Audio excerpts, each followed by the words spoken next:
Hello again, everybody. This is Dan Clouser, and welcome back to the Journey of My Mother's Son podcast. Now, I'm joined with singer, harpist, composer, and artist, and soon to be fellow nomad, Catherine Gairard. Catherine, thanks for joining me today. Hello, thank you so much for having me here. Absolutely. Looking forward to it. I actually said soon to be nomad, but you're actually already a nomad because you do quite a bit of world travel, but you're about to change and embark on a converted camper van and traveling more like my wife and I are traveling now. But you're already living that nomadic lifestyle in a much different sense than what we are right now. But before we get started in the conversation, just introduce yourself in your own words. Who is Catherine today? So today I am an artist. I do music, I dance, I write, um, and I try to live life like in my own terms, and that means sometimes doing things that are a bit unexpected or things that get out of my comfort zone. I'm trying to experiment and learn a lot. I think it's important to keep learning. It doesn't stop at the school. So yeah, trying to explore the world, yeah, and find myself in the process. I love it. I absolutely love it. So, what got you involved in the arts initially? So I always felt that I was born for being an artist. It's something that came really easy to me, that I was drawn to it. I always wanted to create stuff and imagine. I have a lot of imagination. And so uh, it was like I always felt that was my life path, let's say. Um, and also in I am from Peru, so in Peru the schools are like we love to celebrate everything. So Mother's Day, Father's Day, any special day we will celebrate. And so all the classes would prepare like dances or theater or reciting poems, singing, things like that. So I was always exposed to the stage in some way because of that, and I loved it. So I was interested on that, and I just kept trying to learn as much as possible. And sadly, we didn't have like many resources, so I wasn't able to start very young with the dancing or the music. So I had to learn on my own many things before I could actually afford to have teachers and things like that. Yeah. So how did you go about learning some of that stuff before you got into more of a formal, working with a formal teacher? So I started with online lessons first. I remember that when I lived in France for a while, they have free music conservatories. That is not You have two types of course conservatories in Europe. You have the small ones that you go when you are young, and then you have the big ones that are like to be a professional. So I try to get into the small ones first because that's like what you do first. And I was rejected, but I could do like solfege and theory, and it went too fast. Like I wasn't um, catching on the pace of how fast they went, and they weren't clear enough. And so at some point, I was like, no, I need to do something about it.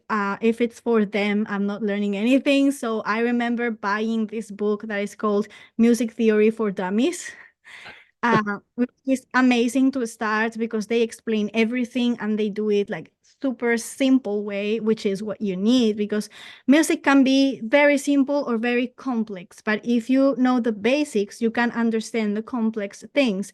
But sometimes it becomes very elitist, and so um, very simple. They explain very simple concepts in a very complicated way, so people feel like they are not meant to do music because they can't understand. But it's like it's badly done in that sense. So that's why in conservatory I felt so stupid for music because I could understand anything. They went too fast. But when I bought the book and I started learning on my own rhythm, um I started understanding. And then I went for online courses in a platform called Coursera, which is amazing because if you pay, you get the certificate. But if you don't pay, you can still follow the course. You just don't get the certificate. But you can also ask for like a grant if you don't have many resources. And so they give you everything for free, which is amazing. And that's how I started. And then later on, I found teachers for singing, for the harp, for composition, production, etc. So mostly self-taught. Yeah, that's amazing. So you definitely had a natural creativity for it for sure. Um, what what is it that drew you to the harp in particular? So it's funny because it's not a very common instrument to find. So I didn't have someone that I looked at that was playing that and would inspire me to play. It's just that I remember that when I was starting teenage years, very, very young, I had this friend who never in her life played the harp, but she was like, oh, the harp is such a difficult instrument to learn. You have this technique and that technique, etc., etc. So I was like, is it really that hard though? Like that's a theory. We still don't know. Like I one day I will try the harp and see for myself if it's that hard. And then years later, I still remember that situation. And so I was pretty into Celtic music and folk and things like that, Irish music. So I decided to give it a try and see if that was actually that hard to learn. And I discovered that it wasn't hard for me because like string instruments came very easy to me. Like I picked up a violin and people think that I was doing violin lessons for years. I was like, no, never. It comes very natural. The guitar as well and the harp, then you give me a wind instrument and it's impossible. Like that's not for me. But the string instruments came very naturally for me. So it was like, okay, that's not that hard. So and then I fell in love with it. And so that's how I started playing the harp. Yeah. How many strings are on a harp? It depends because the smallest Celtic harps can have like 22 strings. And then you go up to 40 something for the biggest concert harps that work with pedals. Right. So have then everything in between. Yeah. Yeah. So I guess when you learn an instrument with 22 strings, when you get down to a guitar with 6 strings or, 8 strings or whatever, it's probably is just everything you're doing on the harp, but on a bit of a smaller scale to an extent, So I think if you want to learn a string instrument, start with the harp and work your way down. Mm, it's no, you can learn in a big harp directly because it's different types of harp. Like the guitar has less strings, so it's easier to memorize the notes. But then the notes that depending on which thread do you put your finger on will give you a different note, but they are not in order. So there are those schemes that you have to learn for doing the scales, and that you have to memorize those little drawings to be able to create the scales on different keys on the guitar. Whereas in the harp, it's different because all the notes are in order, and it seems daunting at first, but actually you have certain strings that are in blue or black color and others that are in red color. And the red ones is C and the blue or black ones are F. So once you know where is C and where is F, you can deduce the notes in the other notes in between. So then and they are all in order. The biggest one are the lowest, and then you have the highest notes here. And so it's different. So the type of hard is different. Um, so it's more about how you pluck the strings to get this rich, big sound that people think is very delicate, that you caress the strings, and actually it's not true. You have to really pluck them hard and then you get blisters. Um, yeah, so it's different. Yeah, yeah. So, um, what what was it about just, you know, this artistic journey? I mean, obviously, all creatives and artists, I mean, it's about self-expression and finding freedom, but what are one of the things that you find, the most freedom in the arts? And do you prefer art over music, over dancing, or are they all kind of like on the same level as you, as long as you have a way of expressing yourself? It was hard to choose. Definitely everything that is performing arts is my favorite, like being in front of an audience, like theater, music, dancing are my favorites. But then each type of discipline gives me something different. Like, for example, dancing is about challenging myself, bringing the body to a limit and see what is capable of doing, right? Becoming stronger, more graceful, better balance, etc. So also linked with health. Like it's important to keep being active and move. And I love doing that through dancing. um if I want to like clear my mind completely, I would draw because I truly get out of my brain when I'm drawing, and it really brings me to the present moment and I don't see the time passing by. It's like the best type of meditation for me to draw, really. It's the only thing that turns off my mind, so to speak, and then I am there, right? um Music is just something that I feel elevates me, makes me dream, and fulfills me a lot. So and it uses my mind in a positive way. It's like a when you are composing, it's like a puzzle where you have pieces that are those notes and chords and instruments, and you have to, how do you, and it's not like it's a puzzle that you create at the same time that you put it all together. It's not like a puzzle that you buy and you have the final image. It's so you do have like a vision of what you want to create, but at the same time you are creating the pieces on the go. And Right. so it's very mental as well, because you have rules and things that work that you take into account, but it's like a positive use of your mind. Like your mind is occupied, so it's the contrary of drawing for me. Like my mind is super active, but towards something that's a meaningful goal, let's say. And so it's very interesting for me that. So that's it's different. It has different, each art has a different role in my life. And then I picked the music as the main thing. And then I try to use all my other skills to reinforce my message, let's say, my vision with music. Yeah, I love that. Absolutely love that. So let's shift gears a little bit and talk about travel. So as I'd mentioned, I mean, you've literally been all over the world at this point, and now you're getting ready to kind of embark on a journey similar to ours, where you'll be doing a lot of ground travel and that sort of thing. But tell me about how just experiencing those different cultures from, from country to country has helped shape you as a human being.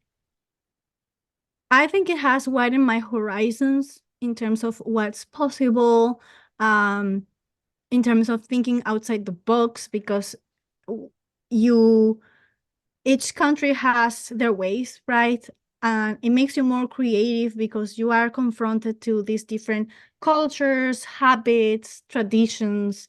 And so it trains your mind to be more plastic and to say more flexible as well. Like, hey, I've done things this way my entire life, but this other way is also possible and can bring me other benefits that my other traditions don't. For example, it also gives you more empathy because you become flexible, so you stop imposing your ways to other people because you see all those other ways of living, and therefore you are less judgmental on others, on how they live, because you've seen so many ways of living that everything is possible as long as you're happy and you don't harm anybody else. You do whatever you want. You learn a lot as well, like new foods and things that you can choose what to pick from each culture and make your own. So it enriches your life in that sense. So yeah, that's that. I will say that, and it gives you like a deeper approach to the world, like a wider vision. Like, Yeah. Yeah, I agree completely. So what was the inspiration to um, embark on this camper van journey that you're getting ready to embark on? well, I like to travel slowly to places that are not like very well known. To find inspiration as well. So it's uh it's something I wanted to try. The project took longer than I expected actually, but um it's just interesting. It gives you some sort of freedom that you can just take your thing and go somewhere, meet people. I don't know. It's also for traveling with pets. It's I have a cat, so it's interesting. Yeah, it's something I want to try. Like sometimes I do things because I just want to try and see how it is to have that experience. So I'm Yeah, still about to see how I am going to put everything together, right? right, right. Well, the great thing about it is you don't have to have it all figured out when you start, because, we certainly didn't have it all figured out when we started. And, you just learn along the way. And the, the nomad community is a very special community. Everybody is, willing to help and give you advice and help you kind of shape your path. So, and we travel with a dog, and he absolutely loves it. So I'm sure your journey with your cat will be quite an adventure once it gets started as well. So it'll be pretty cool for sure. I guarantee it. And what you had mentioned about um, wanting to travel slowly, and it kind of inspires some of your creativity. I mean, that's something I can relate to as well. As an author, I've been able to, publish a book a year since we've started traveling. Um, Mm. where, the first book I ever published before we started traveling took 9 years for me to write and publish. So so it definitely gets the creative juices flowing for sure, Yeah. beyond the shadow of a doubt. But um, you know, are there any do you have any fears about embarking on this journey, just traveling, yourself and your cat? Not really. Uh it's just a matter of trying. If I see it's not for me, then I will find something else. So I'm not I tend to do things fearlessly. Not always, but like when I have an idea for a project, I try to not to think too much about the possible problems. It's not about being careless, but many people don't do things because they start thinking about the possible problems and drawbacks and things, and then they end up doing nothing. And 99% of things that you are worried about then never happen. So yeah, try to have a balance between being cautious and being fearless, right? Right, right. I love that. I love that. Um, how many different languages do you speak with all the travel you've done throughout the world? I speak Spanish, which is my native language, then French because my dad is French, and English, obviously. And then when I was in school, I learned some Italian and some German, but just a little bit. Yeah, wow, that's amazing. Absolutely amazing. It's one of the things I wish I would have done when I was younger, was learn a second language for sure. So Um, It's not too late. You can still learn. you're right. You're absolutely right. Um, so what, what are some of your goals um, that you're looking to accomplish as you embark on this creative journey that you're getting ready to embark on?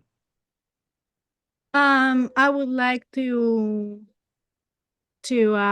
like be more in the countryside, eat better, have less distractions, um, like enrich my inner world more, focus more on what's important for me, create more, train more, like do more exercise, being more outside. I love it. And those are definitely all things that can be accomplished on the road without a doubt. It really is a truly freeing lifestyle. Um, Mm. so did I read correctly that in your camper van you're kind of creating a little bit of a studio in there that you can do recordings and stuff like that, or did I misread that? You can, it's possible with a very small setup. Like I have um, a microphone that doesn't need an interface, for example, that you just USB microphone and a USB little MIDI controller for trips. So you can do with this. Um, if you stay somewhere, like if in a fixed place, I would have like a big 88 keys big thing. It's always more practical, but you can deal with a small one as well. So yeah, I really got the setup to a minimum there. Yeah, very cool. Very cool. What so outside of the harp, I know you talked about you play a little violin, a little guitar. What other instruments do you play? Mostly those, like I sing, then I play the harp. I do a little bit of piano because I need that technique for the MIDI controller. And then I did guitar when I was younger, and I tried the violin a little bit, but then I had to choose like do one thing at a time. It's gonna be better, so I choose the harp first. Got it. Got it. So what would your message be for somebody, you talked about that you live kind of fearlessly, but not recklessly. Mm. For someone who's out there now, kind of hesitating to make a decision or make a change in their life because they're fearful of what could go wrong, what would your message be to them? I mean, you can't control if something is gonna go right or wrong. So why worrying then? You cannot do if it goes well, then you have worried for nothing. And if it goes wrong, you probably wouldn't have been able to intervene in that result. So there's no reason not to try. Also, what we regret is not what we did mostly, unless you did something terrible, but mostly you regret what you don't do. So just do it. Um, and life is, you have just one life, so you better try and say, okay, that was a failure, but at least I tried, rather than never trying and wonder your whole life, like, what if I did it? Yeah, I love that. And even your philosophy of, you know, maybe the camper van life isn't going to be for you, Mhm. but you're at least going to try it and you'll know, as opposed to, you know, 10, 15, 20 years down the road, looking back and saying, "Oh, I wish I would have done this." So, I think that's the thing that, try things out and find out if it is or isn't for you. Regardless, because at that point you actually know you can answer the question, and you don't have to look on back on your life, with regrets of the things that you didn't do for sure. So I love that concept. Um, Catherine, is there anything that we missed that you think would be important for the audience to hear? Um, I think we have covered pretty much everything. I would say just I hope that I was able to inspire people to just go and do what they really want to do instead of what society tells you to do, to get the things society tells you to get. Just to be very honest with yourself and ask yourself, what do I really, how, it's not what I want, it's more like how I want to live and how I want to feel. I think that those are more accurate questions, because what happens with, manifestation and dreams, etc., sometimes we get caught up in like in material things, like, oh, I wanted this bag and this watch, and those things are really nice, but at the end of the day it's mostly how you feel with yourself and what really fulfills you. And if you buy a bag, let's say, that was expensive and you worked hard for it, it's nice, but it lasts for a moment, and then what? And that's the reason why many people end up with a huge, ridiculous collection of bags and things, and they don't even know what to do with it, because it's temporary. I would say, why not going for achieving something, a challenge, or acquiring a skill? For me personally, every time I learn something new or I manage to conquer something that was hard for me, it's a fulfillment that lasts, because every time I remember, wow, how difficult that thing was at the beginning, and now I have nailed it, you feel that hype again. So you don't need to, it doesn't, it's something that is within you, and so it gets bigger and bigger. So it's the things that are inside of you, and when you enrich yourself internally, that's what gives you real fulfillment in life, rather than the external things, I believe. Yeah, no doubt. I 100% agree with that. Memories last a lifetime. Things are only there for a season. So, absolutely love that. Catherine, if people want to find your music, any of your art, how would they find you on the internet? You can find me as Catherine Gairard, Catherine. Then the last name is Gairard. And I'm like that on all social media: Instagram, YouTube, Facebook, Twitter, TikTok. So you can find me that way. And I will be very, very soon launching a new YouTube channel that is going to be more dedicated to small movies that I want to do for practicing soundtracks, because I'm studying to be a movie soundtrack composer. So it's gonna be like comedy, small movies. It's gonna have its own channel. So yeah, that's what I'm doing. Very cool. Always creating, always Yeah. creating.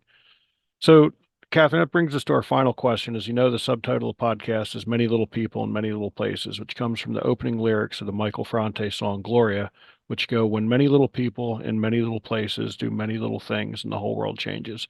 What's one of the little things that Catherine does on a regular basis that to make the world a little bit better place? I try to learn new things. I try to get better at what I'm already doing. I try to have more discipline. I think that if you improve yourself internally, that inspires others and gives you resources to help others. And that's how the world changes, when you start with yourself, but not from a egotistic point of view where I only care about me and the rest you see what you do. Is more of, I become better so the world can benefit from me being better. Yeah, So I love that. That's a great answer. It's a great answer. Folks out there listening, be sure to check out my other podcasts and blogs at journeymymotherson.com. While you're there, pick up a copy of one of my books. Catherine, I really appreciate this conversation. It was great. Wish you the best of luck in your nomad journey here and continue to just go out there and create the beautiful things that you're creating in the world. So thank you very much. thank you for having me. You bet.